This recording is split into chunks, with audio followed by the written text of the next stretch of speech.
fellow challenge lovers. Welcome to The Challenge Historian, where we dive deep into all things MTV's The Challenge, past, present, or future. If it's happening in the Challenge universe, then we are here to document it. I am your host and dedicated challenge historian, Jacob Hollabaugh. Thank you so very, very much for being here with me today. On tonight's podcast, coming to you a little later than anticipated, but coming nonetheless, Friday night film session here, record session, whatever you want to call it. We've got to continue on to episode 2 out of 6 of the Rewatch Recap Mini Series. That's right, if you missed it back on Monday, we put a brief pause to the Rewatch series. As we had grown to know it, we held off on moving into Rivals and Beyond because we decided that, you know what, these first 20 seasons, 40 plus hours of talking about them wasn't nearly enough. We needed to go back one more time and make sure we celebrated the best of the best of these first 20 seasons. So, if you haven't been with us the last couple months and you have no idea what I'm talking about, we've done 20 episodes now in the Rewatch series. Started on season 1, most recently hit season 20, Cutthroat. And now, instead of moving on for a 3-week period, this was week 1, next week will be week 2, and of course, week 3 will follow that. We're breaking down the best of the best from those first 20 seasons, mostly because it's awesome and they're awesome and it's worth celebrating, but also because I've got a little bit worried about when we get to the end of all of the seasons and we do big, long lists, very similar to the ones we're doing right now, there's a good chance that a lot of these early seasons are going to get lost, are going to get overshadowed by some of the seasons we're very close to talking about in the Rewatch series. So we thought, give them one more chance to have the spotlight shown on them. And on Monday, we broke down the eras of the challenge and then the top female, top male, and top overall casts of the first 20 seasons. Today, whenever you're listening to this, we're breaking down the top 20 seasons of the first 20 seasons. We're putting all 20 seasons in definitive order. We more or less did that as we did each podcast, but some changes have been made. Some ties have been broken. We've got the full top 20 to list out for you. And then next week, Monday, we got the best daily challenges, top 20 of the first 20 seasons. Friday, the top 20 eliminations of the first 20 seasons. The week after that, we rank the MVPs, best cast members of the first 20 seasons. And then that Friday, best quotes, best moments, 20 of each from the first 20 seasons. You get the idea by now. So tonight, this is episode 2. There will be 4 more, 6 in total in the Rewatch Recap Mini Series. Before we dive in to the rankings of these 20 seasons, other programming notes, Ride or Die's recaps come out Wednesday nights.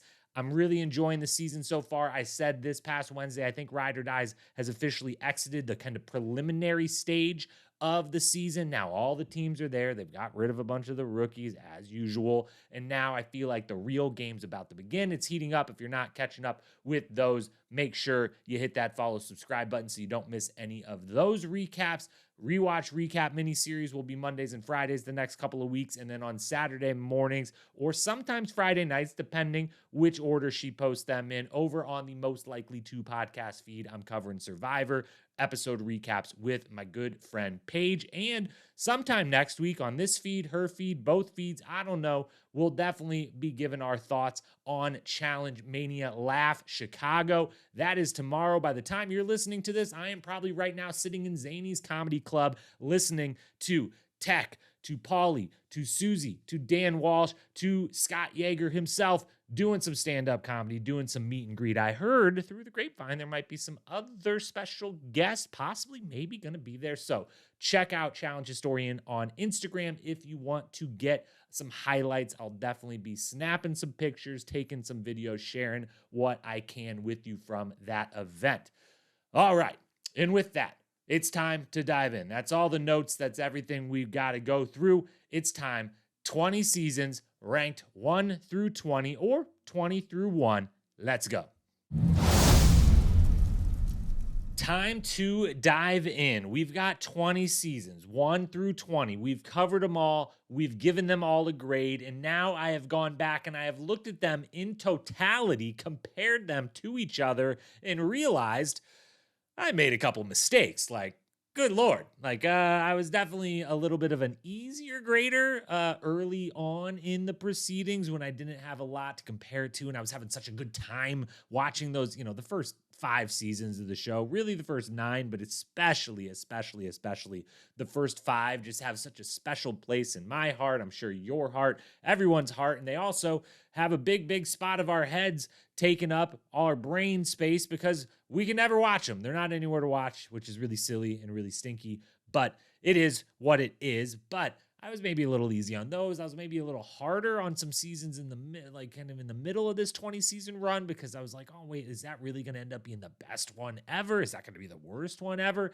So after comparison, some adjustments have been made, and that is why we need to put this official list back out there because I once made everything very official 20 times over on 20 different podcasts, but now I reserve the right as the official historian, as the keeper of the challenge record books and history books to go back and make a couple of edits. So we're going to start at the bottom, number 20, work our way all the way to the top. Some brief notes on each one. We should get through this list fairly quickly because, again, I've obviously talked for somewhere between 90 and 270 minutes on each one of these series. I think the one I did with Mike on Fresh Meat 2, I'm pretty sure that one went damn near 3 hours. So we've talked at length about them. If any of these, as we go through the list, pique your interest and you're like, I want to hear more about that season, well, lucky for you, you can go back and listen to that podcast again. Even if you already listened to it once, you can go back again.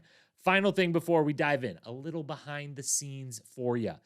I am swimming without a life jacket tonight, which is something I never, ever do, both literally and in the metaphorical sense that I just tried to use it in. And that is that normally I come to every one of these podcasts. I'm sure if you've listened to any of them, which if you're here now, you're listening to one, you've probably listened to others. Thank you. I love you. I appreciate you for doing that. You know that I'm overly prepared for this stuff. I go into crazy, wild detail. I couldn't take more notes per episode. Like just no way out there. But tonight, I'm not working off no notes. I have the list in front of me of the 20, their grades, the full details of every single season. It's one big spreadsheet. It has the MVP, the top moments, all the different grades, the cash prizes, the location, the host, the cast members, everything.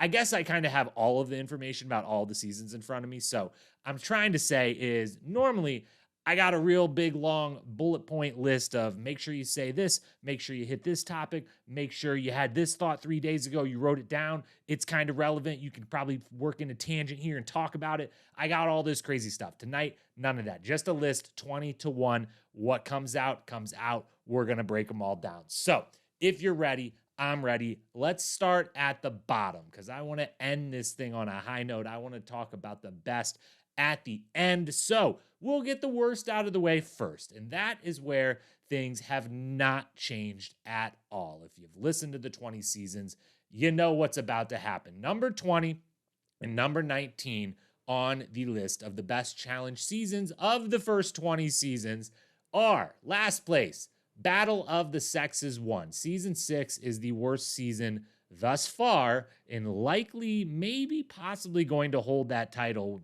all the way through. But for now, 20 seasons in, Battle of the Sexes, season 6, it just, it gets a C plus first and foremost. That is the grade that it received, C minus. C plus would move it much further up the ranking. C minus, the only one to technically go in the bottom half of the scale system, which, if you remember back, we talked about an A. Anything in the A range means that you are like all-time great. Like that is, to be in that top tier means a lot. You pushed this thing super far forward. You are pure greatness. If you're in the A tier, you're wow. You're wow. That's what you are. You are wow. If you're in the B tier, good season that still moved the franchise forward anywhere in the B tier, minus or plus. C tier, we got by. We got by. A C and a C plus. You didn't move anything forward, but you didn't necessarily hurt the franchise. It just kind of happened, and let's get to the next one and hope it's better. And so this season, Battle of the Sexes 1 is the only one that got a C- that technically is on the other side of that. If it would have dropped all the way into the D, which I still think maybe it should be a D plus, because the definition of the D range is that you move the franchise backwards, that you hurt the franchise, that you were a season where things looked like they could possibly end or were reversing course towards somewhere in the future, this thing ending, this thing totally going away, leading off the rails. And I feel like C-, D+, either way, it's the worst one, mostly because of the Puck of it all. You know, Puck versus David in the first couple episodes, then Justin Booth lets him stay. The whole cast convinces him, like, we're not going to do the show if you don't let Puck stay. Then they let Puck have a wedding and walk around with a machete, all of that stuff. There are some fun moments because guess what? It's the challenge. The cast is very good. The sport and the show grade, super low. The cast grades, very high. Really good cast here. Ruthie, of course, the MVP. Love Ruthie on this season. A lot of great stuff. Antoine in the aquarium hitting on with the boner in the aquarium, hitting on the judge through the snorkel. There's fun things that happen this season. There's lots of fun cast members a part of this season, but it's not competitive at all. The Puck of it all. And it's just one. I didn't have a good time rewatching it, aside from, like, Ruthie's great. Antoine's pretty cool. Rachel and Veronica are both there together. That's fun. Shane, Anissa, and Rachel, I think, are all rookies. So I digress. I don't need to talk this long about a season I already talked way too long about. The worst one, Battle of the Sexes. And the second worst one, number 19, Battle of the Sexes 2. It gets a C. Barely beats out Battle of the Sexes 1. Obviously, this is the worst franchise, sub-franchise, theme, genre, season, whatever you want to frame it as. But Battle of the Sexes 1 and 2, 20 and 19. Battle of the Sexes 2, as we talked about, is just a little boring. I love I would give anything to go back in time and be a member of the male team on this season. The camaraderie they have, a lot of my favorites there. Dan Setzler, the final four, really just Dan and Theo Vaughn and Mark and Eric. I mean, incredible stuff. We get the introduction of a Derek, Brad's first or second season. Like, there's a lot of good stuff going on. The women's team is mostly interesting, but it's just not competitive again. And there's really no kind of drama almost at all. And just, there's not a lot going on at all. So yeah, that's why that one comes in 19th. And then we move up to number 18. And really, let's do these two together. 18 is the Inferno 3. 17 is the Gauntlet 3. Both receiving a C+. They were big conjunction at the C+. We had 4 or 5 seasons here that ended up with that grade, and we had to break some ties. And the way we broke that tie was basically that Gauntlet 3 and Inferno 3 just... They just really didn't have it. Those were, coming, especially, season 14, 15 here, coming off the duel. At the time, we called it the best ever. We'll see at the end of this list if it still stands as the best ever. But these two, Kenny is the MVP of Inferno 3.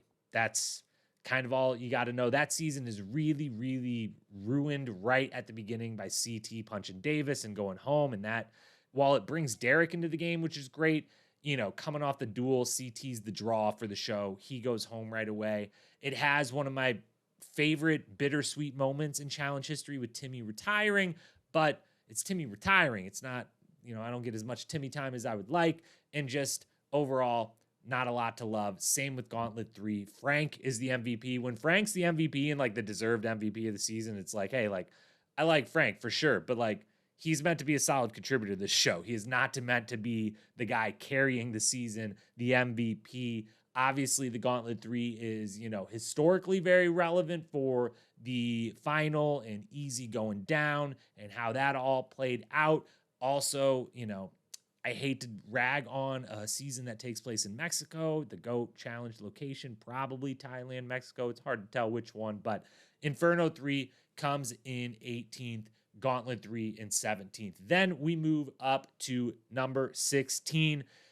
That would be season 1.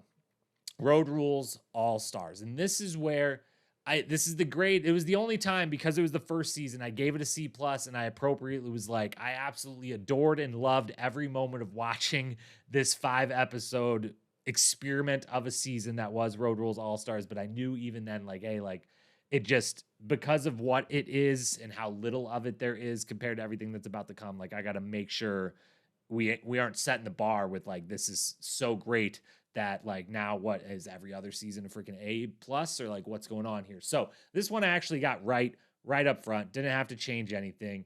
Road Rules All-Stars. It's a great time. It's an incredible watch if you can get your hands on some files to be able to watch it somewhere out there on the internet. And obviously have so much reverence for it because it gave us everything that we now have. But ultimately, compared to what would come, is great and fun as it is. Again, every season of the challenge, even Battle of the Sexes, it can be a good time and is a fun time and has lots of things to love. But someone has to come in the bottom 5 of these first 20, and Road Rules All-Stars comes in 16th, rounding out that bottom 5. We move into the next group of 5. That is number 15 on the board, and that would be season 16, The Island. One of the certainly most infamous seasons ever, controversial seasons ever. Obviously, we broke it all down this one. Thankfully, we had our good friend Paige with us when we broke down The Island, but it also came in a C+. There was so much promise with this season, and it just got so gross, so fast, so continuously all the way through. I don't want to rehash any of it. We did, we went deep on it as we have all of these seasons, and so it bums me out to even have to like bring it up again and try to go through those complicated things. So I'm just gonna move on. But season 16's The Island is number 15 of the first 20 seasons. And then the final C+ grade, the winner of the Battle of the C+ is the best of those ones, won the big tiebreaker amongst all the C+.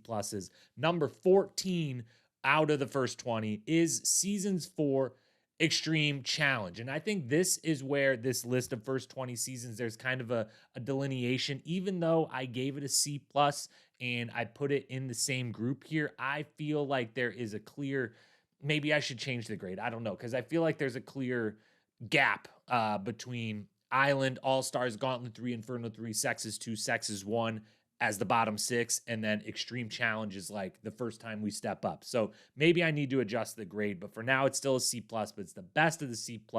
I love this season for so many reasons. Dan Renzi, most importantly of all, as the MVP. The first time we have someone get sent home, all of the celebrity cameos, the crazy paintball fiasco daily challenge that leads to an actual court trial, well, fake celebrity judge court trial, but bonus daily challenge.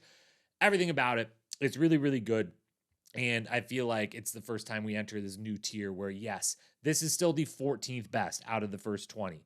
It is what it is. That's how great this show is, that even something like the Extreme Challenge with so much to love comes in 14th. Moving up to number 13 then, that one is the Gauntlet 2, Season 11 comes in 13th. And I feel like looking at my list, looking at my grades, I can't fully remember back right here and now. I've, gotten some good feedback every one of these seasons that we put out. I at least get a few of you chiming in on, hey, I totally agree with this, or like you rank this way too low or way too high, what have you.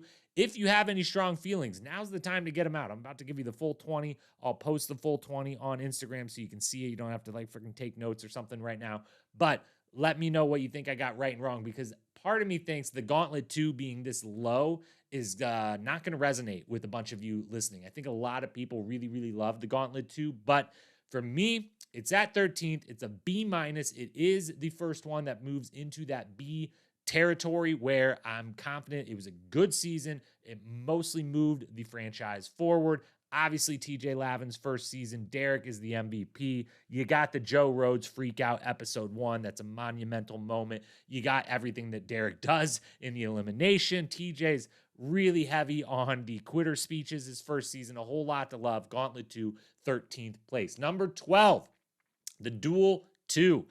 This one is probably the hardest one for me to place because as I talked about when we did it, I love the Duel 2. In my personal opinions of it, subjectively, it is way higher for me than objectively, I have to say, where it truly ranks on this list. I love the Duel 2 mostly because I absolutely adore Landon so much, and it's the season he dominates but doesn't win. And so this season just lives rent-free in my head. I think about it all the time. Like, I don't want to say how often I honestly think about Landon leaving the room, getting thrown into elimination, and then losing to Brad on that crazy impressive moves by Brad, but losing that thing.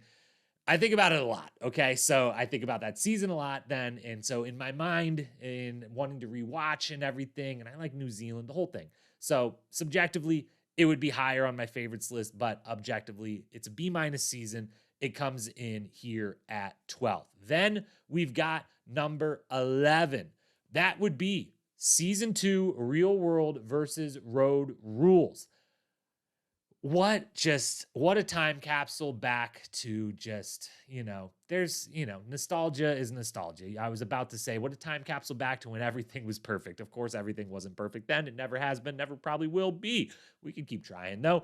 But as much as this is the 11th ranked out of the top 20, damn it if this season isn't perfect. Everything about the first true challenge season, Road Rules All-Stars obviously is a Road Rule season that we now co-opt into Challenge Season 1. Real World versus Road Rules is, as these 2 seasons that would follow it, a just 2-team Road Rule season, but feels like the true first challenge.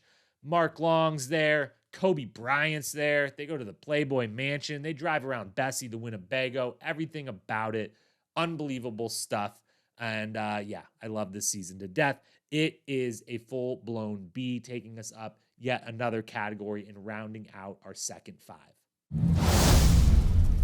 We enter the top 10, and in 10th place, the one that, as I said when we did the episode, which I need to stop saying that because obviously at this point you know that I did an episode on each one of these seasons, so I will do my best to not say that again, but final time, as I said when I did the episode on The Ruins, season 18, which comes in number 10, that is definitely the season that I had the biggest difference between what's in my mind, where I thought when upon starting the rewatch this was going to end up, and where objectively, just truthfully, it has to be after the rewatch. It has to come out as a grade of a B. It fits right here in the exact middle, number 10.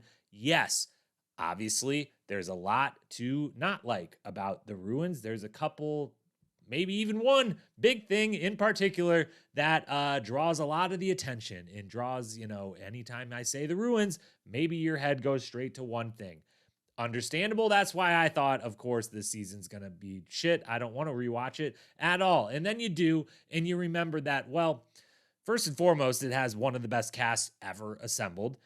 Second, it does have some really enjoyable, pleasurable parts of it. It actually has really good competition as a part of it. And it has a lot to love. And it also has a lot to absolutely despise. So it kind of it's fitting that it fits in at 10th, because this is that high variance season where it's like the list of things to love is kind of long, and they're in the love column, not the like. They're in like the love column. And then the things to hate column is actually empty because it's literally despise or disgusted by column. And that has quite a few things in it. And so it makes sense that it comes in at 10th. At number 9, sneaking in to the top 10 at number 9, Battle of the Season, season number 5. And this one comes in at a B.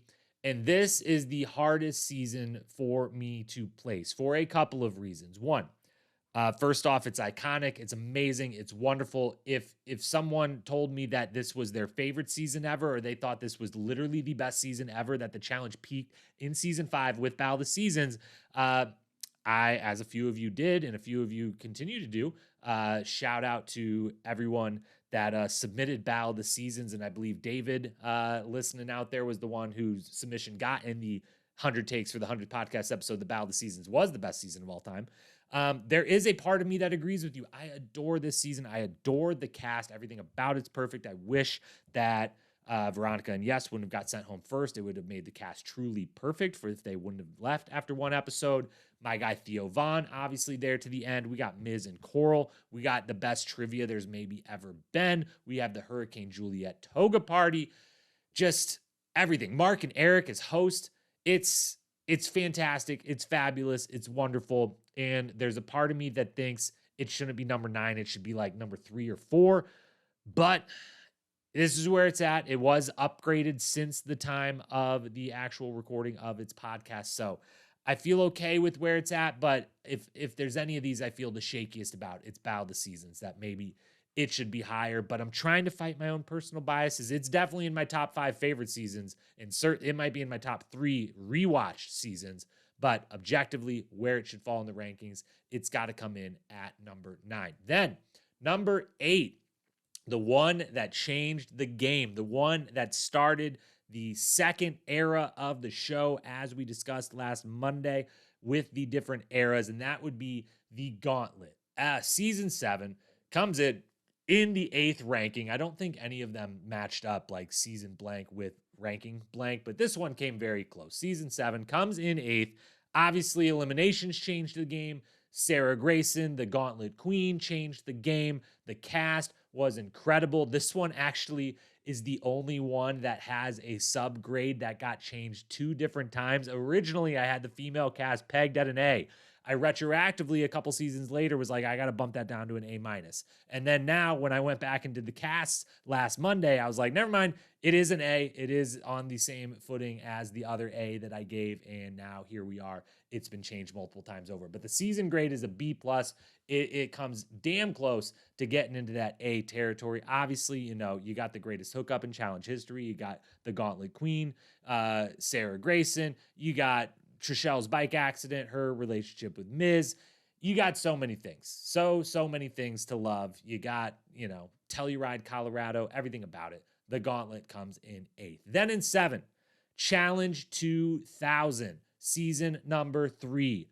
Of the OG seasons, if we're calling, I say the first 6 seasons are the true OG seasons, era 1. That way we can just say era 1 of the show is the OG season, trial and era, if you will, trial and era. I just came up with trial and era of the Challenge season 1 through 6. The Challenge 2000 season 3 comes in with the best grade, a B+, 7th place on this list.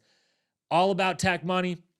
Can't wait to watch Tech Money do some stand-up comedy tomorrow. That's just a little side tangent again about that. But Tech is the MVP. We get, the Redneck Games Daily Challenge. We get the Prank Daily Challenge. We get our first real kind of altercation between Los and Piggy of any cast member altercation. We have the Skydive final mission that doesn't seem like it should have been legal to do. We have them jumping off the stratosphere. Yes, and Veronica are here. It's really, really, really great. And this is the one where I should say this is the testament to how goddamn good the challenge is and how many amazing, truly Hall of Fame great seasons they have produced, because the Challenge 2000 is one of those, and it still comes in 7th place here. If this season you love it, you adore it, you want to know more about it, and you say, I've already listened to your episode about it on the rewatch, make sure you've also gone back and listened to my interview with Dan Setzler, who gets in deep on a bunch of the different little moments from this wonderful season. And then to round out the next group of 5 here, Fresh Meat comes in 6th, season 12. Fresh Meat 1, 6th place on the list, and we are officially in A territory. This is an A- season. Tina is the MVP. This season's got the DM cancer reveal / her partnership romance with Derek. We've got Coral and Evan coming in and dominating everyone until they both injure themselves repeatedly, so much so that they finally have to regretfully go home. We have Wes and Casey winning 5 Exiles. Wes's rookie season, Austin Cast rookie season mixed with the Fresh Meat. It's insanity. It's wonderful. I still wish Theo and Shonda would have won the whole thing. It's got one of the funniest, most interesting twists and most consequential twists ever with you have to carry the bags equal to the weight of your luggage when you showed up here during the Exiles. It's fantastic. Everything about it. Also, it was in Australia, and I think that's the only time they've ever been in Australia, and I feel like I get why they don't. It's probably a little more expensive than some of the other places they're going, but I really liked that. So Fresh Meat comes in at number 6. It just misses the top 5 placement, but it does get that A-, getting it in to the top tier.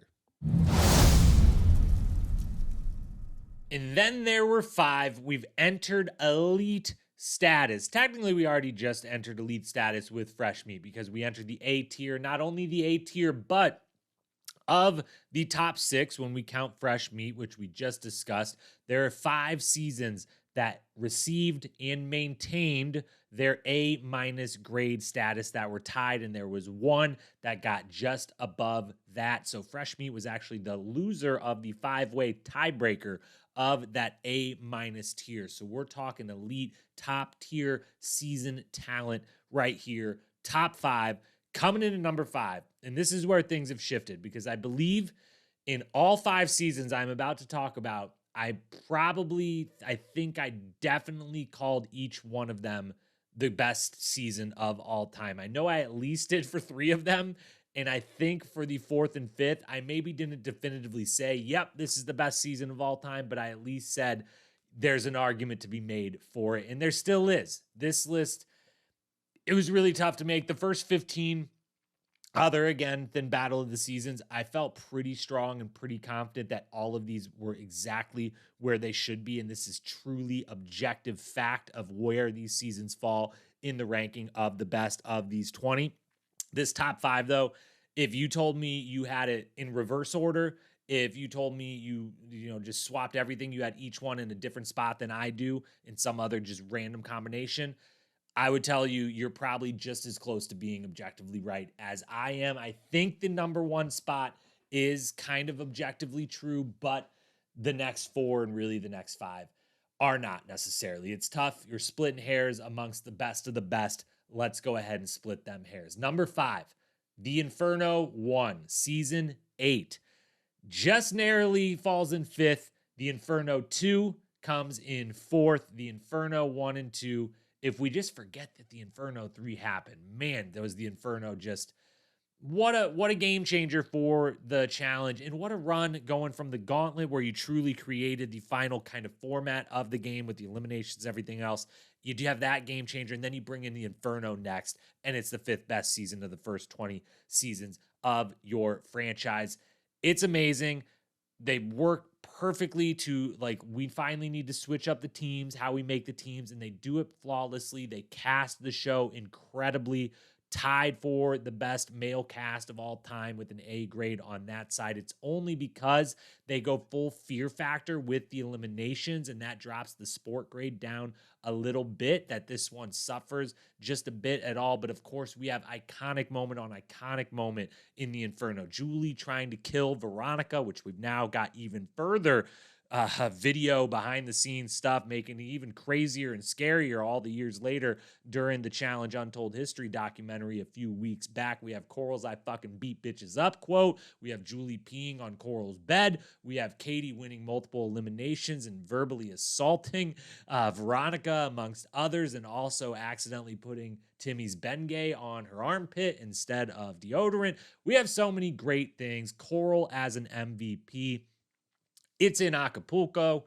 Dave Mir is there. It's wonderful. It's great. I slide Inferno 2 just in front, though, of Inferno 1. Inferno 2 in 4th place, also an A-. This one, if you said you wanted to flip these, I get it. Landon's the MVP of this season. So you already know that's going to kind of, if I got to split hairs already, one of them says Landon as the MVP. I know the other one says Coral as the MVP, but, I'm going to go with that hair to split. We got Tanya throwing best clothes in the pool. Landon, Derek wrestle outside of a club, break up Derek's ear. Landon shaves his head. Brad, wedgie moment. There's a belly flop contest. We have headbangers for eliminations, a couple really good ones, an incredible cast, everything about it. It's right across the board. We're in elite territory here. We're at number 4. Let's move to the top 3 then. And yeah, and one of the Infernos maybe should have been in 3rd place just to respect the franchise and how great it was until that not so great 3rd and final version of it. But top 3, we got some recency bias maybe at play. But number 3, Fresh Meat 2, my favorite season of all time, possibly. And I think because it's not only got everything that I love about the challenge and a lot of the cast members I love, but also because it happens to be easily one of the greatest seasons of all time, just objective fact, which is why it comes in here at number 3. It's an A-. Laurel is the MVP. We've got, big time moments between the Jen and Mandy fight, everything Kenny versus Wes and Evelyn versus Kenny, all of that little rivalry, how that all went down. We've got Carly nearly fainting in the nighttime elimination, the Exiles being amazing, the competition being both dominated by a few teams, but also very competitive and interesting the whole time. Of course, Landon and Carly's win, one of the most satisfying and enjoyable wins in challenge history. The setting is beautiful. It's one of the first true cold weather seasons, but it works super duper well. Cast is stacked, everything about it. Fresh meat too. Love, love, love ya. And then we get to the top 2. Number 2 is Cutthroat. And this one I am stunned by. I am shocked by. I knew it was good, but I always just in my head, I said I wasn't going to do it again, but I'm going to do it again. As I said on the podcast when I broke down Cutthroat, I just always kind of in my head was like, hey, everyone else overrates it because of the bananas backpack. And so like, you're not going to do that. So, and then I was underrating it. I was still thinking it's really good, but I was underrating that it's in fact freaking unbelievably great. It is the second best of the first 20 seasons. I mean, just, it's got it all. It's got it all. It's got such a great mixture of a couple last straggler OGs hanging on and making an impact. It's got such an incredible group of, all the women from Fresh Meat 2 coming in for their second season on Cutthroat and really star turns for the lot of them, even though, some of them even had the star turn on Fresh Meat 2, but now they're doing it again. You've got the 3-team format working incredibly well. Abram ends up being the MVP of doing all kinds of wild and crazy stuff all season long. The bananas backpack, of course. Ty wrecking the room with a plant. Abram and Kara's relationship and, the good version of it for this season. Thankfully, we can remember it fondly and forget everything that would happen after it. And just, great cast, great format, great setting. Very big moments. The biggest moment of all of them and everything to love. But even with that, it still falls at an A-. It still falls at number 2. An incredibly impressive place to be. But the number 1 best season of the challenge, maybe ever, but for certain, of the first 20 seasons of the challenge is, of course, The Duel. Season 13. What have I not said before that I could say now to possibly justify any more? Or, just you can only say the word perfect so many times before it's like, yeah, we get it. It's perfect. Because it is. That's what it is. It is perfect. Like everything about it is so entertaining, so interesting. The cast is the best cast we will ever have. I'm confident without grading out the rest of the seasons. We'll never have a better cast than this one. It's only 20 people. It's so stacked, top to bottom, pure heavy hitters, basically across the board. You got CT and DM. You got DM's, the second big season of her cancer journey. You've got Wes and Derek's pole wrestle. You've got, the kiss on the cliffs. I already said CT and DM, but we're just going to say it again because that's what happens around here. You've got super fun and funny daily challenges, really, really good eliminations other than one of the worst eliminations ever in the I Can, which is like literally the only weakness of this whole season is that one of the eliminations that they did 3 times, which is why it's a big weakness, is horrible. But there's nothing that you can say to knock The Duel from this spot. Of the first 20 seasons and likely, possibly, maybe of all of the seasons, although I think when the rewatch series continues here in a few short weeks and we hit Rivals and X's and Free Agents and maybe a Rivals 2 or an X's 2 or maybe a War of the Worlds 2 way in the future. I don't know. There's ones that are going to compete with this for sure. These are not the only 6 seasons that will get into the A territory. There's many a coming for this top tier. This top 5 is going to be shaken up. This top 3, I have no doubt, will be shaken up by seasons that we cover in the future. But I don't know if the top 1 will, because it's The Duel. It's CT and DM. It's Wes winning. It's, retroactively Bananas and Tyler going out early and knowing who they would go on to be. That makes that so much more interesting. And it's a great location. It's just great storylines every single episode, all the way through. It's competitive, it's funny. TJ's there.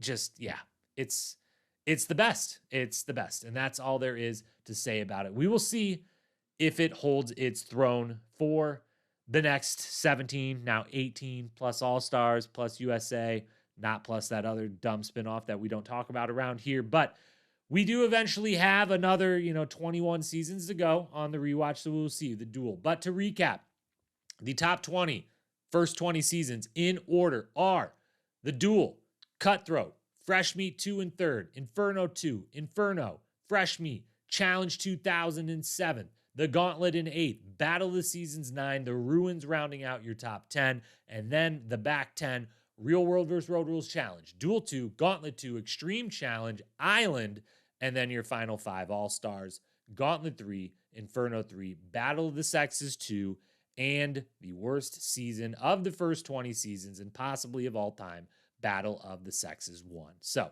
there's your top 20. That's official. These ones are etched in stone. These history books ain't changing again. I'm not rewriting. These are history book. It's a long book to write. A history book, it takes a long time to fill this in. I just had to redo it because I redid some of this stuff, so I won't be doing that again. So these are official. This is where the top 20 of the first 20 rank. This is how they stack up. We'll see who ends up where when we get through the rest of them, when we get to the rest of them, because the rewatch series will return eventually. But for now, it will return the next 2 weeks with more top 20 of the first 20 type of content. Dailies and elimination next week, MVPs and cast members the following Monday, and quotes and moments on the final Friday of this rewatch recap mini series. Thank you for being here not only today, but through all 20 episodes of the rewatch series thus far, and for future thanks for coming back for all of the future episodes when we're just going to keep getting it bigger, better, bolder, maybe having some more guests, maybe getting some cast members involved that were a part of each season. Who knows